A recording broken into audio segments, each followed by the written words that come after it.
আসসালামু আলাইকুম আরহামাতুল্লাহি ওবারাকাতুহু।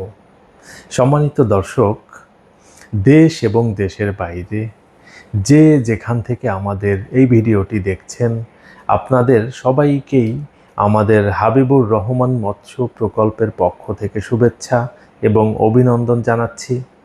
দর্শক, কথা বলছি আমি মোহাম্মদ মাহমুদ রাজীব এবং আমাদের মাছ চাষের যে প্রকল্প, এইটার স্থান হচ্ছে ফরিদপুর জেলার ভাঙ্গা থানায়।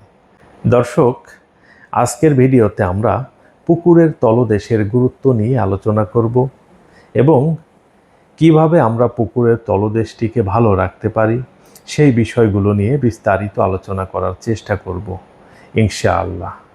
দর্শক, শুরুতেই বলে নেই, আমি এত কষ্ট করে আপনাদের জন্য ভিডিও বানাই, আপনারা ভিডিওগুলো দেখেন। অনেকেই হোয়াটসঅ্যাপে আমাকে মেসেজ করে ধন্যবাদ দেন যে রাজীব ভাই, এটাতে আমার উপকার হয়েছে, এইটা হয়েছে, সেইটা হয়েছে।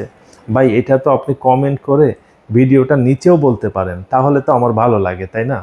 আমি আরও কিছুটা ইন্সপায়ার হই। দেখুন, অনেকেই আছেন ভিডিওটা দেখেন, দেখে মনে করেন যে না, আপনার উপকারে লেগেছে, আপনি উপকৃত হয়েছেন, কিন্তু ভিডিওটার নিচে একটি গঠনমূলক কমেন্ট করে যান না।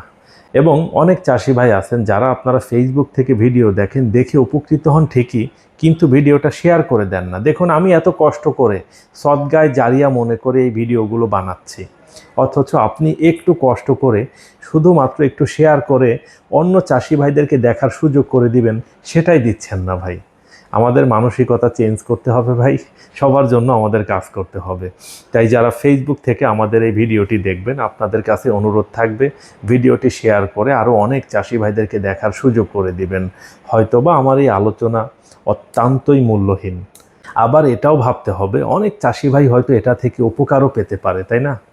যাই হোক দর্শক, পাশাপাশি যারা ইউটিউব থেকে দেখবেন, আমাদের ইউটিউব চ্যানেলটিকে সাবস্ক্রাইব করবেন এবং আমাদের ইউটিউব চ্যানেলের ভিডিওর নিচে গঠনমূলক একটি কমেন্ট করে জানিয়ে যাবেন ভিডিওটি আপনার কেমন লেগেছে। তো দর্শক, সবার আগে চলুন পুকুরের তলদেশের গুরুত্ব, এটা নিয়ে আমরা সংক্ষেপে একটু বোঝানোর চেষ্টা করি। তলদেশের গুরুত্ব আসলে কেন এত বেশি?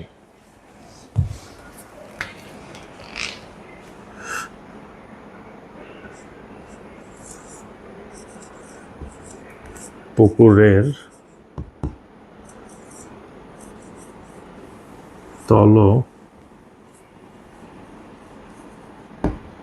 তলদেশের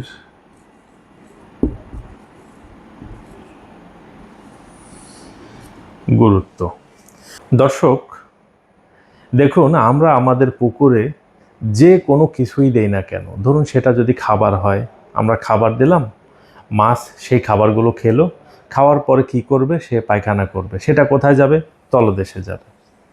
পুকুরের পরিবেশটাকে ভালো রাখার জন্য ধরুন আমরা পুকুরে চুন দিব, চুনটা কোথায় যাবে? পুকুরের তলদেশে যাবে। ইউকা জিওলাইট দেব, সেগুলো কোথায় যাবে? পুকুরের তলদেশে যাবে।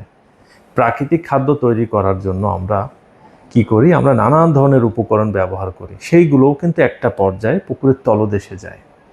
আবার দেখুন, এই পুকুরের তলদেশটা যদি ভালো থাকে, পুকুরে কখনো গ্যাস হবে না, গ্যাস থেকে অ্যামোনিয়া হবে না, এবং অ্যামোনিয়া থেকে অ্যামোনিয়া টক্সিসিটি লেভেলে গিয়ে কিন্তু আমাদের মাছ মারা যাবে না।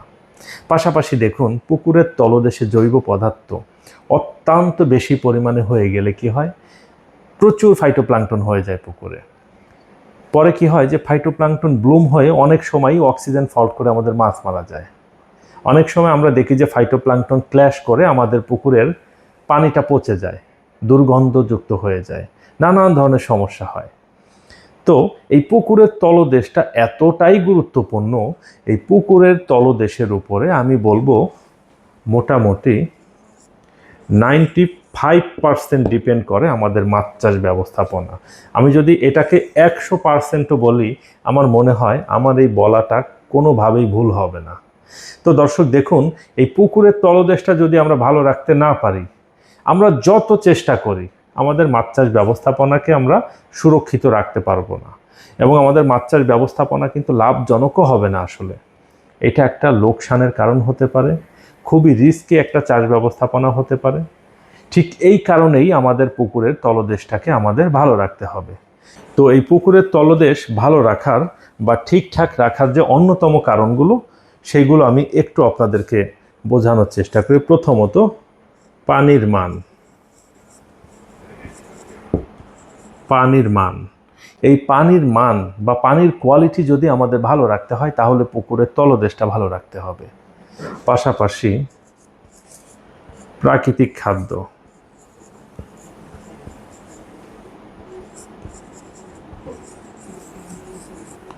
দর্শক পুকুরের প্রাকৃতিক খাদ্যের পর্যাপ্ততা যদি আমাদের ঠিকঠাক রাখতে হয় তাহলে কি করতে হবে? আমাদের তলদেশের পরিবেশটা সবার আগে ভালো রাখতে হবে।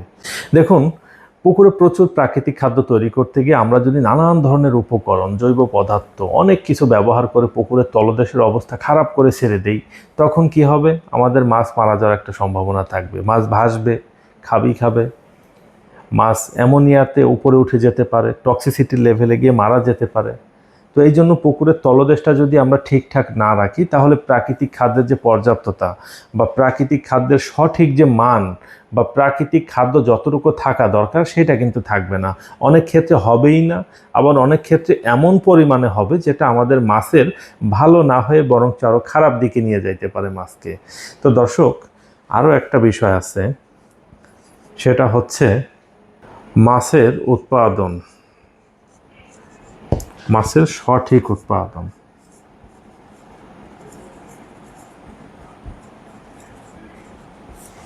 দর্শক, মাছের সঠিক উৎপাদন এই একটা কথা কিন্তু সব কথারই উত্তর। পুকুরের তলদেশটা ভালো না থাকলে তো পুকুরে অবশ্যই অ্যামোনিয়া থাকবে, অ্যামোনিয়া থাকলে তো মাছ ঠিকঠাক মতো খাবার খাবে না। তখন কি হবে?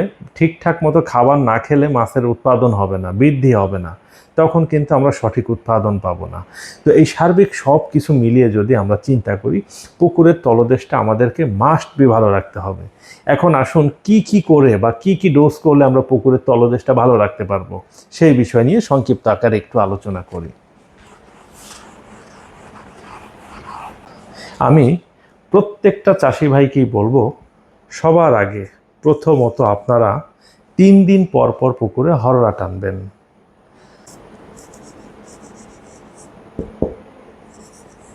হররা টানা 3 দিন পর পর যদি হররা টানা সম্ভব না হয়, অন্তত সপ্তাহে একদিন আপনারা পুকুরে হররা টানবেন। সপ্তাহেও যদি আপনারা একদিন পুকুরে হররা টানতে না পারেন, অ্যাটলিস্ট আপনারা মোটামুটি 15 দিন পর হলেও একবার হররা টানবেনই। কিন্তু না হলে যে সমস্যাগুলো হতে পারে, দেখুন, মাছকে বৃদ্ধি ঘটানোর জন্য বা মাছের উৎপাদন বাড়ানোর জন্য আমরা পুকুরে কি করি? মাছকে খাবার দেই। সেই খাবারগুলো খেয়ে মাছ পায়খানা করে, সেই পায়খানাগুলো কিন্তু পুকুরের তলদেশে পড়ে থাকে। তো পড়তে হয় কি, একটা সময় পরে একটা স্তর তৈরি হয়ে যায়। তো ওই স্তরটা কিন্তু আসলে জৈব পদার্থের স্তর, বা ওই স্তরটা কিন্তু ভালো স্তর না। ওইখানে অ্যামোনিয়া থাকে, নাইট্রোজেন থাকে, ওইখানে নানান ধরনের উপকারী অপকারী ব্যাকটেরিয়া থাকে, ওইখানে গ্যাস থাকে। এইগুলাতে হয় কি, যখন একটা বিশ্রী রকমের অবস্থা হয়ে যায় তখনই কিন্তু আমরা বলি যে গ্যাস উঠে আমাদের মাছ মারা গিয়েছে। এই জন্য আমরা চাষিদেরকে বলি অন্তত 3 দিন পর পর আপনারা পুকুরে হররা টানেন। দেখেন, 3 দিন পর পর যদি হররা টানেন তাহলে কি হয়? এই যে 3 দিন আপনি খাবার দিয়েছেন, সেই খাবার খেয়ে মাছ পায়খানা করেছে, ওইগুলো তলদেশে জমা হয়েছে। যখন আপনি হররা টান দিবেন, হররা টানে কিন্তু ওইগুলো ভেঙে যাবে বা ওইগুলো কিন্তু দ্রবীভূত হয়ে যাবে। একটা অংশ মাটিতে চলে যাবে, মাটির সাথে মিশে যাবে, একটা অংশ ভেঙে ওইখান থেকে আবার জৈব পদার্থ তৈরি হবে, প্রাকৃতিক খাদ্য হবে, সেইগুলো মাছ কিন্তু আবার খাবে। মোটামুটিভাবে প্রাকৃতিকভাবেই পুকুরের একটা ভারসাম্য রক্ষা করবে। তো দর্শক, এই জন্য আপনারা হররা টানবেন। তাছাড়া দেখুন, পুকুরে যদি নিয়মিত হররা টানা হয়, আমরা অনেক সময়ই পুকুরে নানান ধরনের উপকরণ ব্যবহার করি। যেমন ধরুন, প্রাকৃতিক খাদ্যের জন্য অন্যান্য অনেক উপকরণ যখন ব্যবহার করি সেগুলো পুকুরের তলদেশে যায়, মাটির উপরে গিয়ে আলতো করে পড়ে থাকে। কোনো ক্ষেত্রে মাছের আন্দোলন বা মাছের হাঁটা চলার কারণে হয়তো সেগুলো কিছুটা মুভমেন্ট করে, কিন্তু আমরা যদি একটু হররা টেনে নাড়িয়ে দেই তাহলে কিন্তু ওইখান থেকে খারাপ কিছু আসার বা খারাপ কোনো সাইড এফেক্ট আসার আর ভয় থাকে না। এই জন্য আপনারা হররাটা টানবেন।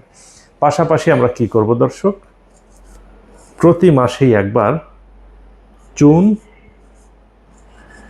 এবং নুন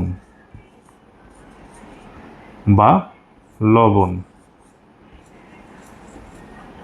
দর্শক প্রতি মাসেই আমরা যদি একবার চুন এবং লবণের ডোজ করি তাহলে যেটা হবে, দেখুন, চুন এবং নুনের একই দিনে ব্যবহারের ফলে আমাদের পুকুরে যে অপকারী ব্যাকটেরিয়াগুলো থাকে সেগুলো মারা যায়, ধ্বংস হয়ে যায় এবং উপকারী ব্যাকটেরিয়াগুলো আরও বেশি পরিমাণে গ্রো করে। এই জন্য আপনারা চুন এবং নুন একই দিনে করার চেষ্টা করবেন।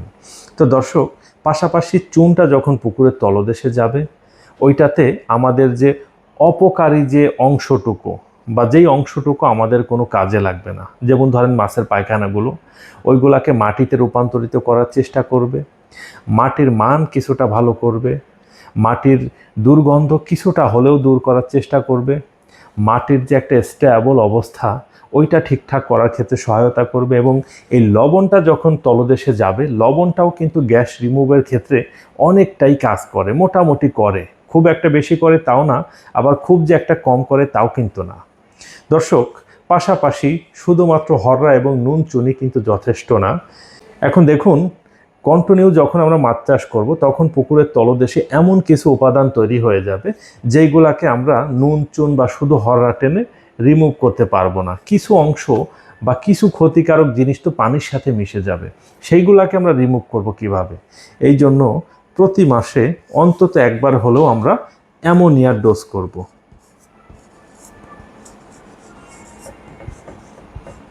অ্যামোনিয়ার ডোজ।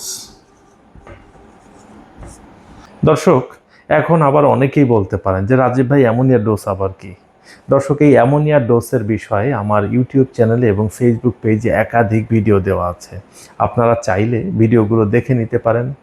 অথবা আমি সংক্ষেপে বলে দেই, ভালো একটি কোম্পানির জিওলাইট এবং তার সাথে ভালো একটি কোম্পানির কিছু ইউকা একসাথে মিশিয়ে আমরা যদি পুকুরে ছিটিয়ে দেই, সারা পুকুরে যদি নৌকা দিয়ে ছিটিয়ে দেওয়া হয়, তাহলে যেটা হবে, আমরা নুন চুন করার পরেও, হররা টানার পরেও অবশিষ্ট যেইটুকু গ্যাস বা অ্যামোনিয়া আমাদের পুকুরে তৈরি হয়েছিল, এই অ্যামোনিয়ার ডোজ করার ফলে ওইটুকু কিন্তু নিয়ন্ত্রণ হয়ে যাবে এবং পুকুরের তলদেশটা ভালো থাকবে। পরবর্তীতে হবে কি, কখনো যদি আবহাওয়া খারাপও হয়ে যায়, মাছ কিন্তু আর ভাসবে না, কোনো ধরনের ঝুঁকি কিন্তু আর আমাদের থাকবে না।